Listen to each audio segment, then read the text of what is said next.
All the great things are simple, and many can be expressed in a single word: freedom, justice, honor, duty, mercy, hope. Winston Churchill. 1. Chloe. The first thing Chloe sees when she walks into the alley is a gate someone forgot to close. The sign reads "No trespassing, keep out," but of course dogs don't read. And even if they did, most dogs wouldn't consider themselves trespassers, only humble guests, as is their nature when they are hungry and looking for food, quick to befriend anyone who might offer a morsel to fill their empty bellies. "Hey, Chloe," Jeff says as he lumbers over to shake her hand. "Thanks for coming." Towering over her at 6'8", Jeffrey Thornton is the biggest human Chloe's ever known, and he might just have the biggest heart. He runs a service called Happy Tails, which deals with stray animals in the city when animal services is closed. Chloe's who he calls when an animal is injured or distressed. In this case, it looks like it might be both. The black dog wedged between the dumpster and the building sits lopsided on her haunches, her eyes wide and her ears pinned back against her head. Idiot cook whacked her with a broom when he caught her going through a trash bag he left on the stoop. He nods toward the back door of the Thai restaurant beside them. Waitress stopped him from hitting her again, then called us, and the call went to me. I think he clocked her pretty good. Looks like she's bleeding above the eye. Chloe squints to see the injury, but it's dark, the moon and stars obscured by clouds and the only light borrowed from a small bulb over the restaurant's door. The dog's left eye does seem to be twitching, but she can't tell if that's from an injury or stress. The dog looks young, not a puppy but less than 2 years, and Chloe agrees with Jeff that she's a girl, her face fine-boned and feminine. Looks like she has a collar, Chloe says. Yeah, but no tags. Chloe looks at him curiously. She let me get within a foot, then freaked out when I reached for her, so I backed off and decided to call you. Jeff was right to be cautious. Even the gentlest dog is unpredictable when stressed. Fight or flight instinct is as real in canines as humans, and neither reaction is what they want from this girl. Chloe scans around them. The alley smells of trash and sewer but doesn't feel unsafe. The greatest danger the cold that blows off the bay a block away. Despite June arriving a few days ago and it being warm everywhere else in California, San Francisco has turned frigid, the grande dame of the West showing her defiance with a mutinous Arctic freeze in springtime. The phantom tip of Chloe's left pinky and her 3 missing toes pulse. Bring it on, she hisses silently, the heat in her veins matching the cold in her lungs. You tried once, but I'm still here. Her hands ball into fists, and her remaining toes curl, belying her bluster. Cold is a nemesis that Chloe knows too well does not care what you think. 8 years ago, she and her family were in an accident in a blizzard that killed her younger brother and sister. It left her with a few less digits than she started with and scars on her soul that have never quite healed. Thanks, Jeff. I've got it from here, she says. You sure? He looks from her to the dog and then back with concern. I can stay. No, I've got it. She glances at the back door of the Thai restaurant. Through the wood, she hears pots clanging along with ugly techno music. Just do me a favor and let the restaurant know they need to stay out of the alley. For how long? Chloe looks at the trembling dog, then back at Jeff. For as long as it takes for me to calm her down and get her out of here. It could be a while. The last time she needed to wait out a terrified dog, a pint-sized terrier mix at least 10 years old with trademark signs of dementia, it took almost 20 hours. She shivers at the thought and really hopes this time doesn't take as long. Give them my number. She pulls a business card from her vet bag and holds it toward him. Jeff's eyes catch on her half pinky before darting away. Though he's seen the injury dozens of times, his reaction is always the same, an empathetic wince followed by a heartfelt frown of sympathy followed by self-consciousness for both.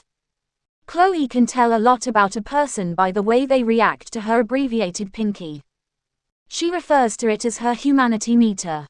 Guys like Jeff, good guys with great big hearts, notice it no matter how many times they've seen it, and feel enormous compassion each and every time. They are what she calls the golden retrievers of humans, good-natured, predictable, and loyal.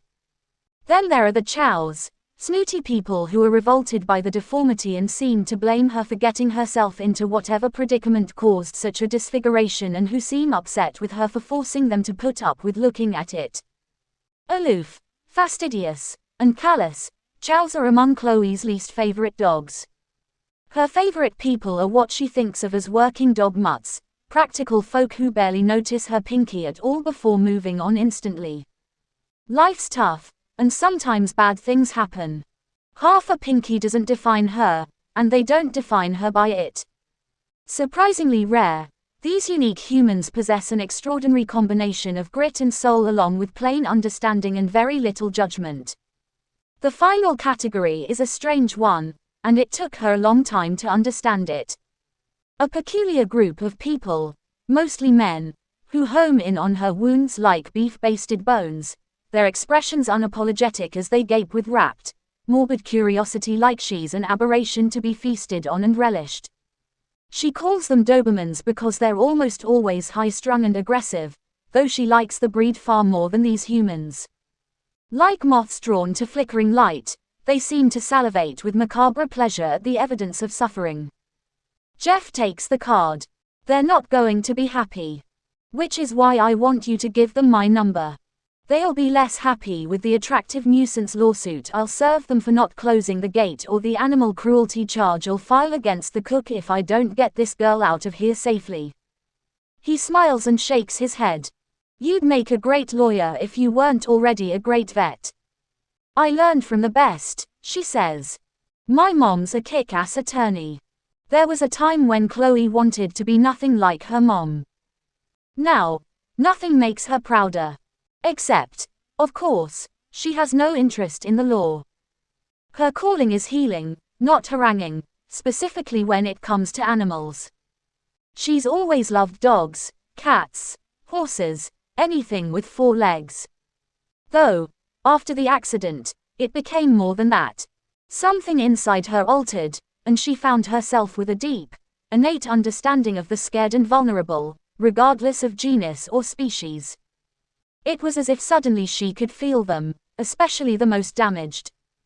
It started with Finn, her sister.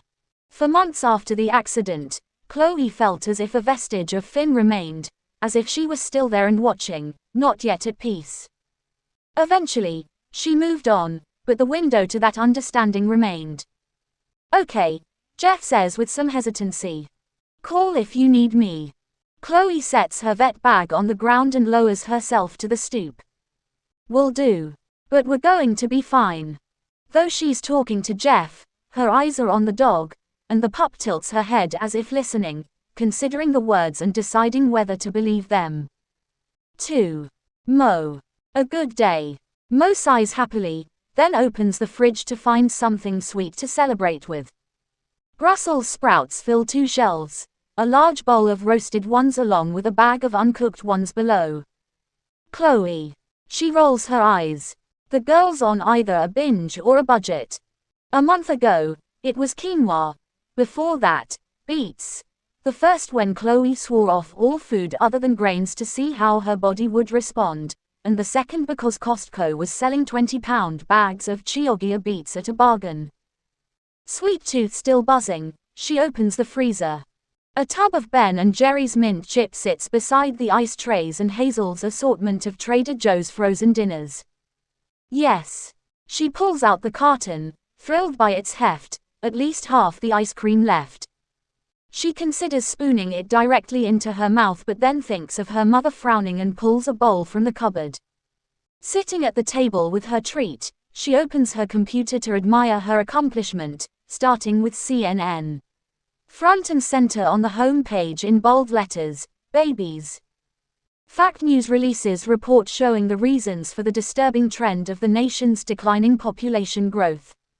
She spoons another bite of minty ice cream into her mouth and clicks the link to reveal the article. The page opens to 6 graphics, the entire issue of population degeneration captured in an eye-catching visual snapshot anyone can understand. The troubling worldwide trend has already been reported on in depth. For years, futurists and economists alike have been sounding the alarm in dry reports in medical and financial journals about the cataclysmic impact continued waning population growth will have on everything from economic stability to mental health. But fact news took all that bland analysis and turned it into something snazzy, made it news, new, entertaining, worthwhile, and scintillating, the tagline for the company. By boiling issues down to their essence and packaging them in millennial attention span news bites, fact news brings serious issues to the forefront and makes them relevant. The first image shows the birth rate decline by year, illustrated with a very cute baby gleefully sliding down the slope. The second shows the decline of sexual coupling, cleverly labeled the sex recession, which is already getting lots of traction on social media. The slope is overlapped by a second, steeper slope showing the precipitous fall of long-term partnering, called the love depression. The graph culminates in a comic strip boom. In 2040, when it's projected the family paradigm will no longer exist, with only a small subset of traditionalists still choosing to share their lifelong term with another. Her phone buzzes with a text from her assistant, Esther. Forbes wants to feature you in their 30 under 30 list. You go girl. Mo texts back a thumbs up, then spoons another mouthful of mint chip into her mouth, pride ballooning in her chest. Making Forbes's 30 under 30 has been a dream of hers since high school. It's the business world's recognition of the coolest geeks and nerds under 30 doing the extraordinary. She wonders if they might consider her for featured honoree in the media category. It's possible. This release definitely puts fact news on the map in the incredibly competitive world of news bites. She sets down her spoon and returns to scrolling through the article. The graphs go on to show the decline in earnings, home ownership, and savings for young people, the increase in women working full-time along with the correlating increase in age of first pregnancies, and the projection of U.S. deaths outpacing births, overlaid by the correlating decline of Social Security contributions from the diminishing working segment. The final image is a mountain of hearts with a troop of adorable dogs and cats bounding up it, a sweet illustration of the skyrocketing trend in pet ownership by millennials and Gen Zers. Mo grins at the fluffy, heartwarming ending. Start and end with a smile, she thinks. It's what reels them in and keeps them coming back. Already the final image is the angle getting the most buzz, the furry baby phenomenon, a bizarre and endearing side effect of the decline in having children. As she leans back and thinks about her interview tomorrow with Jake Tapper, her focus narrows in on a particularly cute beagle springing up the slope. If she nails it, there's a chance CNN will retain her as a consultant, a media expert who weighs in on the veracity of the latest headlines, which will further solidify fact news's position as a reliable source for facts. It almost feels like too much to hope for, but the producer alluded to the possibility when she called Mo about the interview. The door slams open, and Mo peeks through the archway to see Chloe pulling a canvas wagon through the front door. Leaping to her feet, she hurries forward and blocks Chloe's path. No way. Chloe casts her eyes to the floor. Sorry, Mo, I just need to use the bathroom and grab some dog food. I promise, we're not staying. Mo tilts her head to the side to look in the wagon and sees a black dog curled beneath a beach towel, a bandage around its head. I didn't want to come here, Chloe says, but I didn't know what else to do. I couldn't leave her in the van, in case she woke up. I was careful. Super careful. She's knocked out, and I made sure no one saw us. Chloe is dressed in her thick Patagonia jacket, silver moon boots, and the sweats she normally sleeps in, which means she was probably called out of bed last night for the stray and probably hasn't slept, and already Mo feels her conviction wavering. Kyle's voice booms in her head. Repeat after me. No more strays. At the time, she repeated it, no more strays, fully believing, when this moment came, she would have no problem telling Chloe she could not bring another animal into their apartment. Seriously, Ace, our apartment is not a halfway house for wayward animals. We signed a lease. No pets. He was right, of course, and they are now exactly one infraction away from being evicted. But Kyle's not the one standing here looking at Chloe with her bruised eyes and her cheeks chafed red from the cold, towing a sad, shivering creature behind her with its head bandaged. What's wrong with her? Mo asks. Dehydration, exhaustion, possibly shock. Chloe glances back at the dog with deep concern, and the last of Mo's resolve disappears. The poor thing looks wrecked, and there's no way she can simply turn her away. I promise, Mo, Chloe says, I'm not trying to mess things up for you. I'm just going to grab what I need, and we'll be gone before anyone even knows we were here. Mo steps aside, then follows Chloe into the kitchen. Chloe pulls a water bottle from the cabinet, and the dog startles at the noise, then whimpers. Mo squats beside her and strokes her sleek black fur. Shush. You're safe. The dog shudders beneath her touch, then settles. Will she be okay? Mo asks. Hard to say. I hope so. Chloe puts the water bottle in the wagon, then goes to the pantry, pulls out a bag of dog food, and scoops the kibble into a baggie.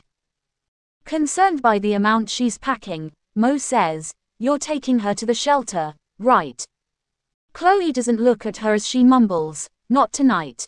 Mo looks at the clock on the oven. It's only 6, and the shelter stays open until 8. Why? Chloe intentionally keeps her focus on her task. I'll take her in the morning. She needs a night to rest. Mo's worry grows. The last stray Chloe brought home stayed with him nearly a week before Chloe felt he was strong enough to take to the shelter, and this dog looks far worse off. Where will you stay? She asks, her voice tight, knowing Chloe is broke and doesn't have money for a hotel. The van, Chloe says with a shrug like it's no big deal. The van is Chloe's veterinary van, a heap of rust with a heater that provides about as much warmth as a matchstick with a fan blowing on it. You can't stay in the van. Mo practically yelps. It's freezing outside. This week's been the coldest June week in the city's past 50 years, the temperatures at night dropping into the 40s. Chloe ignores her. Sealing the bag, she sets it in the wagon beside the water bottle. At least wait a bit before you go, Mo says, her pulse pounding with the thought of Chloe and the dog spending the night in the van on the street while she is warm and safe in the apartment. The dog's asleep, and you're already here. It makes no difference if you leave now or in a few hours. You should at least eat something and get some rest. Chloe shakes her head, her copper bang swaying. Not a chance. You're not getting evicted on account of me. We're not going to get evicted.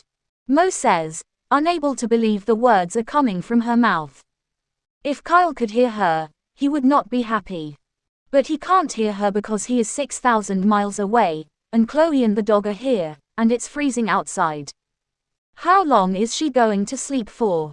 She asks. Chloe skews her mouth to the side. Maybe another 2 or 3 hours before I need to put her out again. She's really strung out, and the best thing for her is sleep and fluids.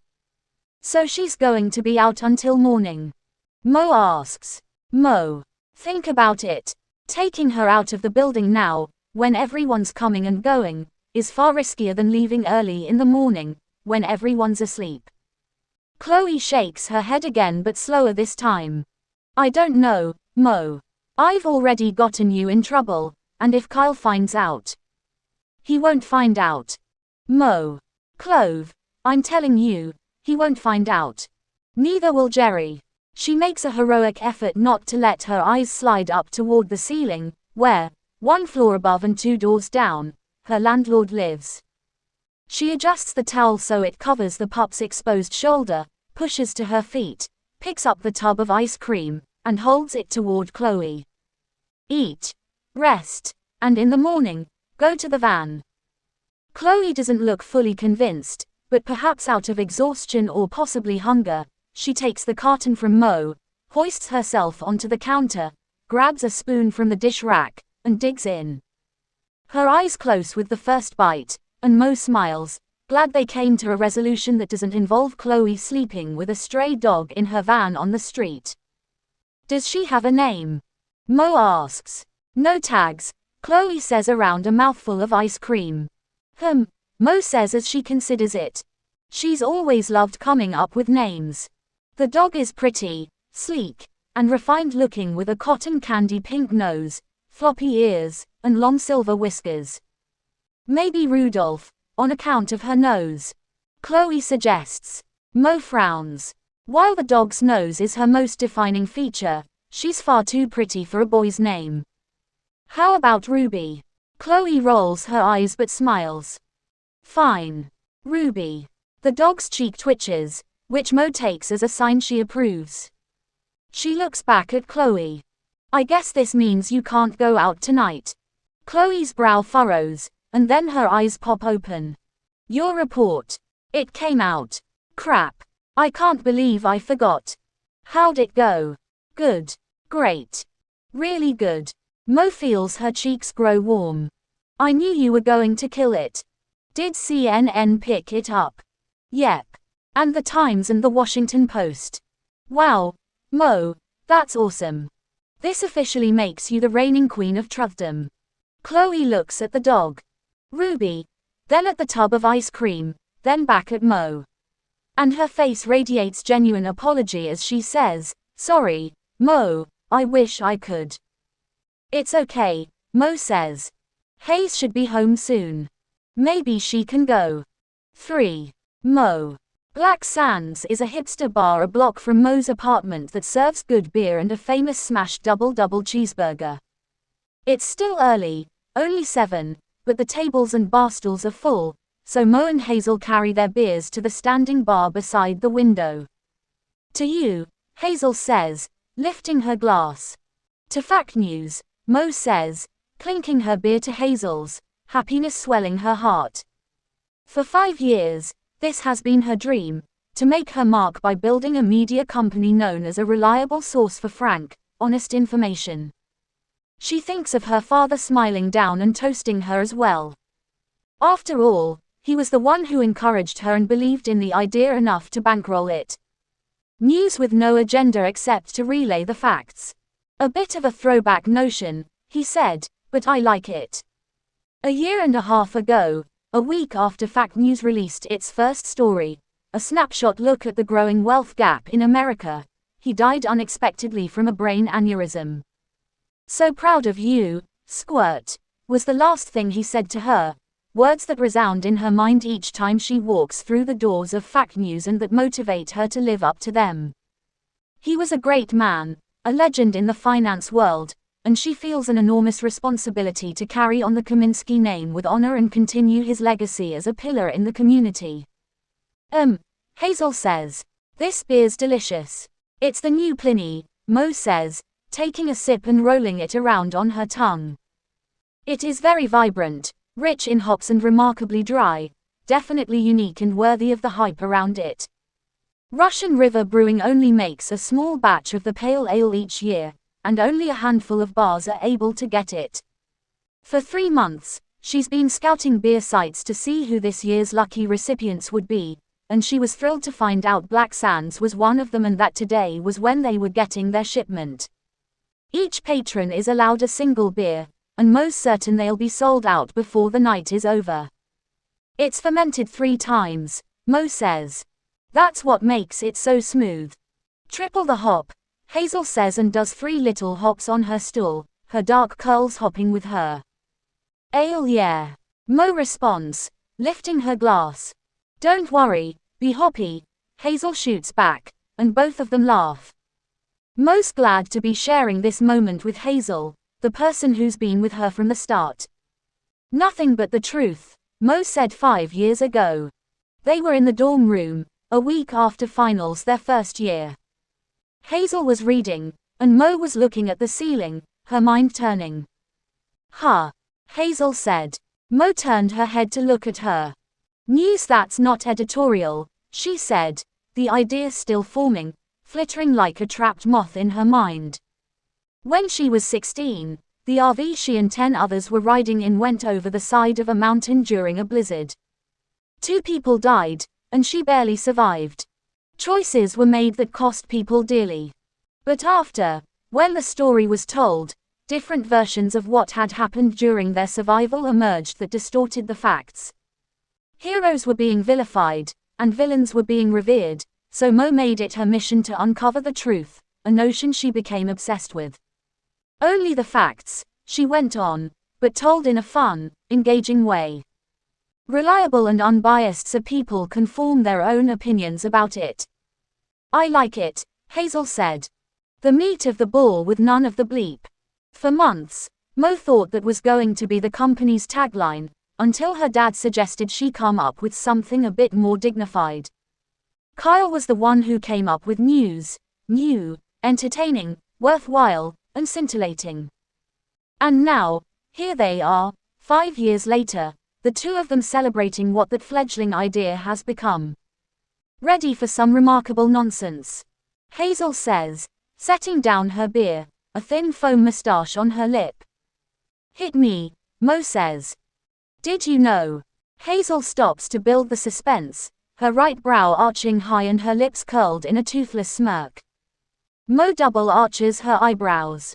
Superman's vegetarian. Hazel blurts, her dark eyes going wide as if it's the most earth-shattering revelation in the world. Mo matches her incredulousness. No way. The Man of Steel only eats vegetables. And grains and dairy, Hazel says, returning to nonchalance and taking another sip of her beer. And you know this how? Mo asks. Have you secretly been dating Superman? Hazel wrinkles her nose. Too hulky for my taste. Right. All those bulging muscles, definitely a turn-off. I'm more an Amadeus Cho fan, Hazel says. Mo has no idea who Amadeus Cho is but imagines he's some geeky scientist superhero, which would definitely be more Hazel's type. Comic Con just released an encyclopedia on superheroes, Hazel says.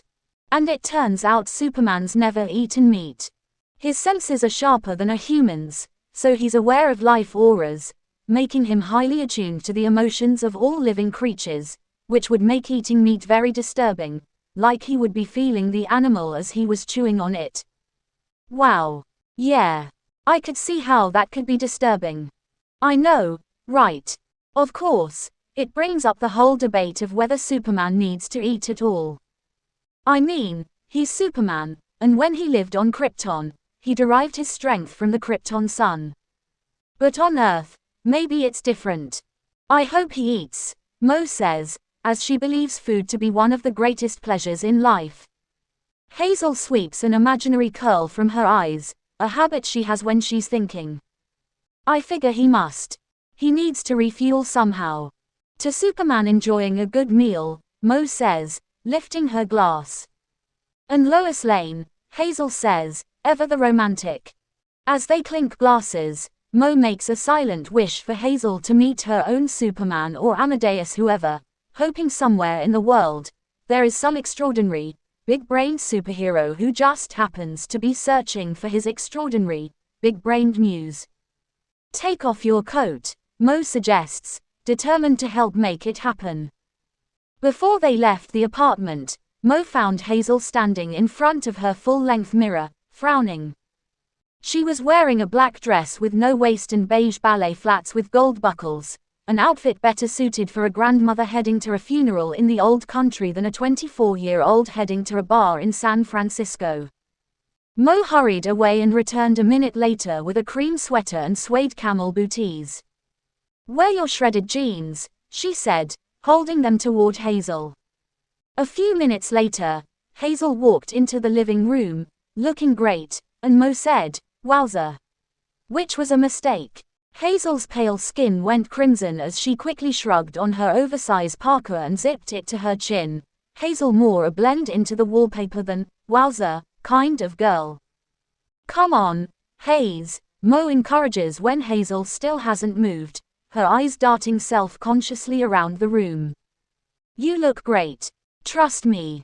Hazel looks at Mo uncertainly, and Mo feels how hard this is. Hazel's shyness is as much a part of her as the deep dimple on her chin. Fine, she says and, in a great leap of faith, shrugs off the parka. Mo takes it from her and hangs it on the hook beneath the bar, outwardly showing nothing as inside she cheers. Hazel looks great, her curve appeal on full display and the cream of the sweater setting off her best feature, her wild mane of black curls that Mo swears is a result of her fabulous mind, like the follicles are supercharged and can't be contained. Mo turns to see a tall guy with sandy gold hair shaved tight on the sides and left long on top. He is around her age, and she recognizes him but doesn't know from where. Alan, he says, helping her out. Sigma knew Alan. She knew his brother, James, more, but both used to be at her sorority a lot. James was in her year and dated one of the girls a year below. Alan gives a large, toothy grin as he rakes her over with his eyes. Wow. You look great. A vague memory surfaces, a hazy recollection of him hitting on her at a party. This is Hazel, Mo says. Hazel gives a shy smile and lifts her hand, and Alan glances at her with surprise. Hey, I know you, he says. We had a class together, Hazel manages, her skin pinkening. Innovation and entrepreneurship. That's right. You killed it with your idea for that phone case. Hazel's blush deepens, and Mo smiles to herself at the reaction. While she remembers Alan as annoying, Hazel seems smitten, and she thinks this could work. Alan is just the sort of assertive a girl like Hazel needs to compensate for her debilitating shyness. And your group did those cool new customized earbuds, Hazel says. Mo believes this is the longest conversation Hazel's ever had with a guy in a bar, and her hope grows. If Alan can talk geek, Hazel will be in her zone. Yeah. I think one of the guys is actually still trying to pursue it, Alan says and offers another toothy grin before turning back to Mo. We have a couple extra seats at our table if you want to join us. He nods toward the community table a few feet away. Sure. That would be great, Mo says before Hazel can freak out and say no. Alan grabs their beers, and Mo quickly hops from her stool and grabs both their jackets so Hazel can't put hers back on. She scopes out the situation. There are 4 open stools, 3 in a row on one side of the table, and a single one kitty corner across from them. Mo heads for the single and is about to sit down when her phone buzzes. She looks down, and her heart leaps when she sees the screen lit up with Kyle's name. She lifts her face to see Hazel looking at her with a horrified, imploring expression that says, "Please don't leave me." Mo ignores it. She'll be fine. Alan's a yapper. All Hazel needs to do is sit there and listen. Handing Hazel her parka, she says, "I'll be right back." She hurries for the door, passing Alan on the way. His back is turned as he watches something on the television above the bar. He's tall and well-built, athletic-looking. Not too shabby. Hazel could do worse. "Hey, babe," she says when she's outside, the frigid air whipping her hair and sending an arctic chill down her spine. Pulling on her jacket, she races around the corner to get out of the wind as familiar, irrational fear takes over her mind. It's probably no colder than 50 at the moment, but she and cold do not get along. People make fun of how much she overdresses for the weather, but of course, they didn't nearly freeze to death when they were 16. "Hey, yourself," Kyle says, his voice warm like honey from a summer hive and making her suddenly not cold in the least. So according to Fact News, women have finally wised up and realized dogs trump men when it comes to relationships. Should I be concerned? You are a dog, remember? Woof. He barks. She presses the phone to her ear and closes her eyes, pretending he's beside her instead of thousands of miles away. "Dumb as a dog," he says. "And twice as loyal," she answers back. "Proud of you, Ace." Another swell of pride as she thinks again about the story and what it means for her and the business. "Your dad is smiling," he says, which is the perfect thing to say.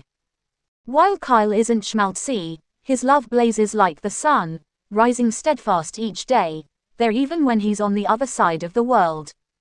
I have an interview with Jake Tapper tomorrow. Wow. That's big. Yeah. I'm nervous, but Clove said she'd rehearse with me. She feels a small pang of guilt about the dog but pushes it away. When she and Hazel left the apartment, Chloe was asleep on the couch with Ruby curled on the floor beside her. Chloe's half-eaten plate of Brussels sprouts was on the coffee table, and the fork was dangling from her hand, like she'd fallen asleep mid-bite.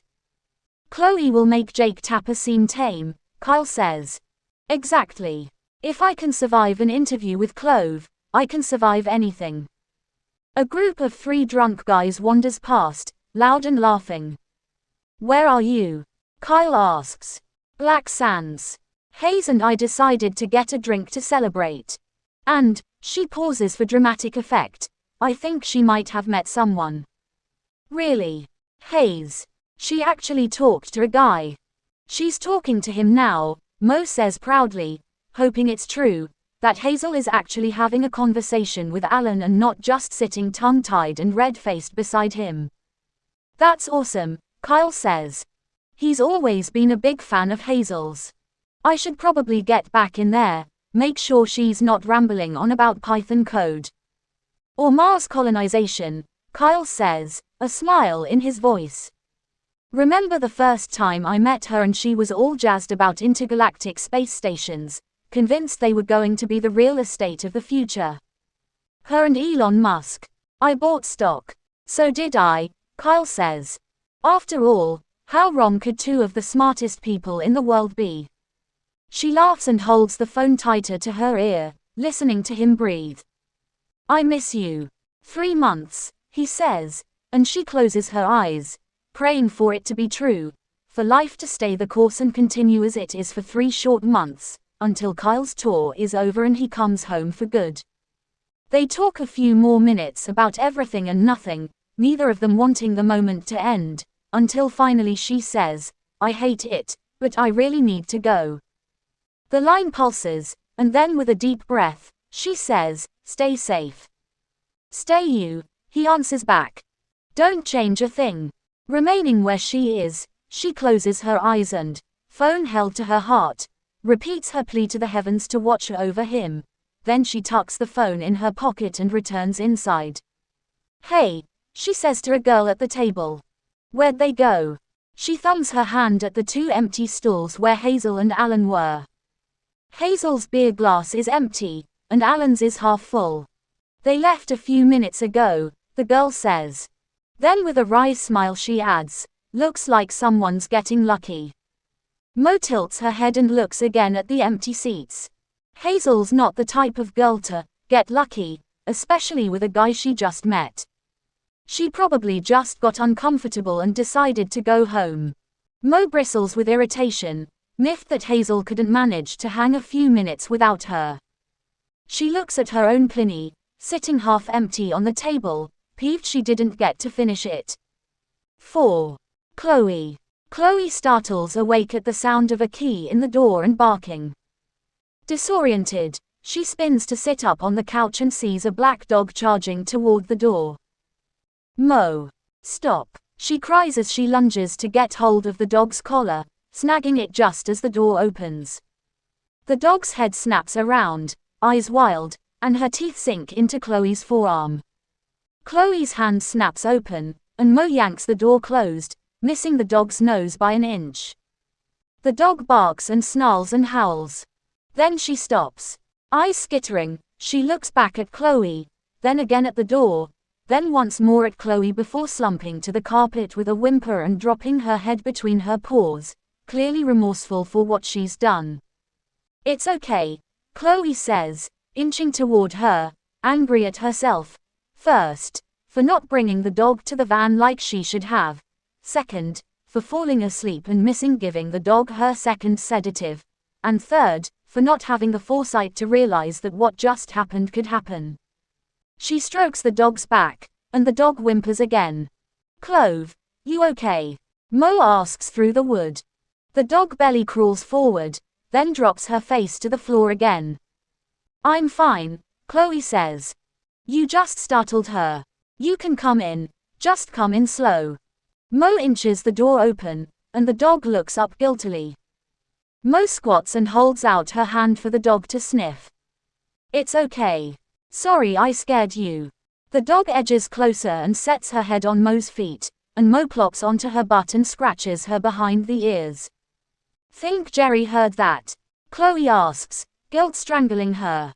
I think the entire block heard that, Mo says, going for levity but missing the mark, and Chloe's guilt grows. 3 months ago, when Chloe found herself abandoned by her 8-year boyfriend and broke, Mo insisted she move in with her and Hazel. And the way Chloe has repaid her is with 2 warning notices from the landlord about them breaking the rules of their lease. Mo turns to the dog, and in a baby voice, she coos, "That's okay. We'll talk to the big mean landlord and make everything all right." "I'll talk to him," Chloe says. "I'll tell him we just showed up, and you told us to leave." Which is exactly what we're doing. Mo looks up, and her mouth opens to say something, but then she stops. She nods toward Chloe's arm. "You're bleeding." Chloe follows her eyes to see a single small puncture wound halfway down her forearm and a thin trickle of blood leaking from it. "Crap," she says, while thinking, crap, crap, crap. This day just keeps getting worse. A puncture wound from a stray means a trip to the ER to get it flushed and to get a dose of antibiotics, which means hundreds of dollars she can't afford. "You should wait a few hours before you go to the hospital," Mo says, knowing the routine. "It's going to be crazy busy right now. Rest, then go. I'll watch the dog." Chloe shakes her head the entire time she's talking. "Clove, you need to get your arm taken care of, and you can't take the dog with you." "I'll leave her in the van." Mo sets her gaze firmly on Chloe. "No, you'll leave her here." She already barked. "Like I said, I'll talk to Jerry in the morning, and it will be fine." She stands and pats her leg as she walks toward her room. "Come on, girl," she coos, and the dog obediently pushes to her feet and follows. Mo turns. "Clove, stop. I'll tell Jerry it was an emergency, or I'll lie and say I have no idea what he's talking about." She gives her trademark Mo smile, her Caribbean blue eyes wide and her pink rosebud lips curled up sweetly, the expression she uses to give the illusion of an angel incapable of deceit, which in itself is a complete farce, as Mo is one of the most accomplished liars Chloe knows. "Get some rest. Ruby and I will be fine." The dog moons up at her. "Won't we, girl?" Mo and the dog continue on, and Chloe sighs heavily and drops her face to her hands, unable to believe the mess she's made of her life. Only 3 months ago, things were going so well, a boyfriend, a job, money in the bank. But she supposes she knows better than anyone how quickly things can change. "Hey," she says, lifting her face and stopping Mo just as she's opening her door. "Where's Hayes?" Mo tilts her head. "What do you mean?" "She's here. Isn't she? Didn't you two go out together?" "We did. We went to Black Sands. But then Kyle called, so I went outside to talk to him, and when I went back in, she was gone. I thought she came home." "Nope. Just me and the dog." Mo pulls out her phone and absently says, "I introduced her to this guy." "Hayes met a guy," Chloe says, her misery lightening at the thought. "No text," Mo says, frowning at the screen. "Is he cute? Actually, who cares? Is he nice?" "He's a guy the first knew in college," Mo says absently, still staring at her phone, her thumbs pecking out a message. "I don't know him well. But he was into Hayes. And they were talking. She was talking. What were they talking about? Subatomic particles. Singularity. Nanotechnology." She giggles, trying to imagine it. Was he smart? He must be. And they had stuff in common. Chloe realizes she's babbling, something she does when she's tired or excited, or in this case both. Mo nods absently, her attention still on her phone. Her Find My Friends is off. Hayes hates that app. So do I. I'm going to call her. She dials, waits, hangs up. No answer. That means she's busy, Chloe trills, her insides lit up. Hopefully very busy. She giggles again. Don't you think she would have texted to tell me she was leaving? It's Hayes. For someone as smart as Hazel, she's one of the most absent-minded people Chloe knows, her brain constantly working in overdrive and operating on an entirely different frequency, which makes things like turning off ovens, closing doors, and texting when she's going to be late or not going to show secondary and often forgotten. Mo continues to stare at her phone as if it's a magic 8-ball that's going to mystically give her the answer. Mo, Hayes is a big girl, Chloe says. She knows what she's doing. You think? Chloe rolls her eyes. Yes. This is big. Finally, she's going to get the monkey off her back. A month ago, Hazel turned 24 and, after a few too many beers, confessed to Chloe that being a virgin at 24 was no longer virtuous and more like an albatross of embarrassment around her neck. It was a horrible conversation. Hazel was starting to believe she might never meet someone. Chloe assured her she would, but inside, she wondered. At 24, Hazel had yet to even kiss a guy. So you think she's okay? Mo asks. I think she's more than okay. I think this is exactly what she wanted. 5. Mo. It's 1 in the morning, but Mo can't sleep, her mind preoccupied with her interview with Jake Tapper. She was really hoping to rehearse with Chloe, but then Ruby bit her, and now she's at the hospital. Mo heard her leave around midnight. Even in the wee hours on a weeknight, the emergency room can be busy, so she's not surprised she's not back. After pulling herself from bed, she shuffles to the kitchen. Ruby traipses after her. Chloe removed the bandages from the dog's head, and there's now a bald patch over the dog's left eye and a swatch of glue covering a row of 6 neat black stitches. Poor thing, she says as she opens the fridge. Should we see if there's something to eat? Ruby sits very close as Mo shifts the cooked Brussels sprouts, hoping the food fairy magically delivered something delicious to munch on between this afternoon and now. Somehow, Brussels sprouts aren't what I'm craving. Ruby tilts her head as if truly interested, and Mo can tell she still feels bad for what happened earlier. It's okay, she says, closing the fridge and squatting to the dog's level. It was only a moment in time, and now, sweet girl, it's over. Behind you. Just like your tail. Ruby limply wags the aforementioned appendage, and Mo feels a pang of guilt, knowing tomorrow Chloe will be taking her to the shelter. Sorry, she says, standing. No pets allowed. It's the rule. She tries not to think about the barking incident from earlier and how upset Kyle's going to be if they get evicted. He loves this apartment. It took them months to find it, and for 2 years, he's spent every minute he's been home working to make it theirs. Painting, wallpapering, replacing knobs, handles, and fixtures. And now it's perfect, each room exactly how they want it. It will work out, she says as she fills a glass with water. I'll smooth things over with Jerry, and it will be fine. Ruby listens, ears perked and her pretty face tilted. A very sweet dog. Sorry, she says again, feeling terrible. Someone's going to take one look at you and fall in love instantly. You'll see. You're going to find a wonderful home. How could you not? You're beautiful, sweet, smart. They'd be nuts not to want you. Mo wishes the pep talk were working, but it only makes her feel worse. The dog is beautiful, sweet, and smart, and she doesn't deserve any of this.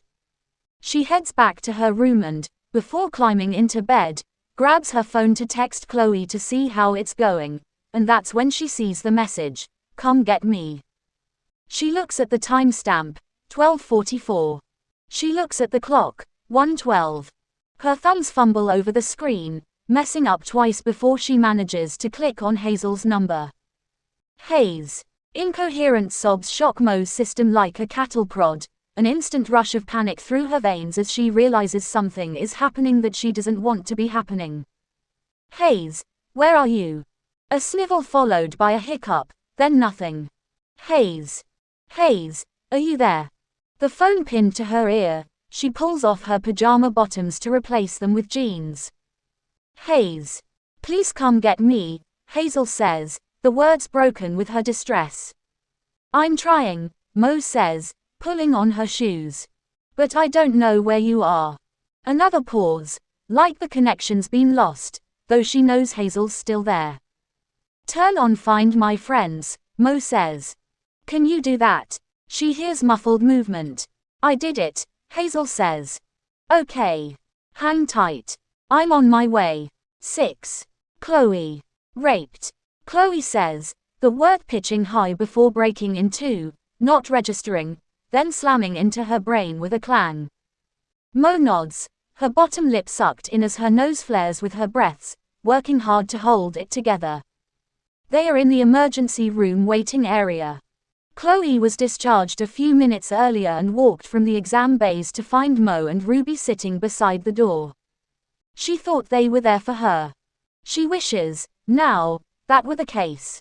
Ruby wears the seizure alert dog vest Chloe keeps in the front closet that allows her to bring her patients places they wouldn't otherwise be allowed. The dog nuzzles against Chloe's leg, and though they've known each other only a day, already Chloe feels a bond developing between them, which is not a good thing. As soon as the dog gets her strength back, she needs to go to the shelter. Chloe is in no position to care for her. Where was she? Chloe asks as she kneels and scratches Ruby's neck. The dog leans into it, her weight heavy on Chloe's shins. A liquor store in the Tenderloin, Mo says. The Tenderloin. Chloe's hair bristles. The large, derelict wedge of the city is not a place most would enter voluntarily, especially at night. Why would Hazel go into the TL? Mo furrows her brow, then shakes her head. She didn't go there. It's where he dumped her. After. Dumped. Chloe repeats, trying to make sense of it. Wait. Back up. That's not where it happened. Mo's head lolls back and forth, and she wraps her arms around herself, her body trembling likely both from emotions and the cold that blows in each time the emergency room doors open. She is dressed in only a sweatshirt and jeans, surprising for Mo, who notoriously overdresses for the cold. Alan raped her, she mutters, her voice hiccuping as she loses the battle and tears leak from her eyes. Alan. Who's Alan? Chloe says, and then, realizing the answer, oh. From the bar. Your friend. He's not my friend. Ruby leaves Chloe to nuzzle against Mo, and Mo crouches and buries her face in the dog's fur, muffling her sobs. Should we call the police? Chloe asks, her heart hurting for Hazel and for Mo. I already did. They're on their way. As if the words conjured him, the doors open, and a squat man in a uniform walks through. His dark hair is buzzed, and his jacket is a size too small, showing off gym-swelled muscles. Hitching his thumbs in his gun belt, he says, Maureen Kaminsky. Mo wipes her eyes and stands. Yes, she says as Ruby hunches and growls. Chloe takes her leash and leads her to a row of chairs on the other side of the room. Officer Gretzky, the man says, his voice deep and gravelly like he's smoked a pack a day since he was 12. Thank you for coming, Mo says. He sizes her up. You've been examined. Mo rears back. Me. No, it wasn't me. Not you. She shakes her head, her blonde hair swaying. It happened to my friend. She's still inside. She nods toward the doors that lead to the exam bays. Okay. He pivots toward them. She's not ready to report it, Mo says, stopping him. He turns back. At the moment, she's confused and not sure what's happened. She was drugged. Chloe's blood goes cold as she realizes what Mo is saying. Hazel was roofied. Alan put something in her drink, then took advantage of her. The officer frowns. Confused, he says, a deep frown forming and impatience bleeding from his stance, like he's put out being here. But I was there, Mo says. And I know who did it. You were there when your friend was raped. No, of course not. But I was there when he drugged her. Chloe looks at Ruby and shakes her head. Chloe grew up with a mom who was a lawyer, and it doesn't take Clarence Darrow to know this isn't going well. You saw someone drug your friend, he says aggressively. I was at the bar when it happened, Mo says in a deliberate, measured voice. And I know the man who put the drug in her drink. He carried our beers from where we were sitting and turned his back before he set him down. His name is Alan Redding. Stop, the officer says, holding up his hand. Look, while I get that you think you know what happened, you don't. You're not the victim, and unless you actually witnessed something of use, like the guy actually putting something in your friend's drink, none of the rest matters. My friend was drugged and raped, Mo says, her voice losing some of its cool. I think that matters. Yes. And if that's the case, then she's the one who needs to report it. That is the case. But she can't. She's drugged out of her mind on GHB. Chloe stiffens at the mention of GHB. She happens to know a lot about the drug, having learned about it in veterinary school. It's an anti-anxiety medicine often prescribed to pets for stress. 10 times more potent than Valium, it's the most common drug used in date rapes because of its ability to render a victim helpless while leaving them awake. The officer shrugs, and the small gesture pitches Chloe over the edge, her blood going hot, done with the officer and his uncaring, tetchy attitude. Look, he says, I get you're pissed and want to get back at this guy, but the fact is you're trying to report a rape that didn't happen to you and that the victim isn't calling a rape and which she can't entirely remember. Was she drinking? She had a beer, but... So that's a yes, he says accusingly. Chloe, having heard enough, stands. She leads Ruby out the door and into the main lobby. They stop by the gift shop, then at the Starbucks cart beside the entrance. When she returns, the officer is saying, fine, you want me to file a report, that's what I'll do. It's a waste of time, but it's the taxpayers' dollars, not mine. Cappuccino? Chloe asks brightly, holding one of the 2 Starbucks cups toward Mo. Mo furrows her brow and cocks her head. Mo is a tea girl, has been since they were teenagers. Chloe holds her eyes, and Mo's right dimple twitches. No, thanks. It'll keep me up. Oh, right, Chloe says.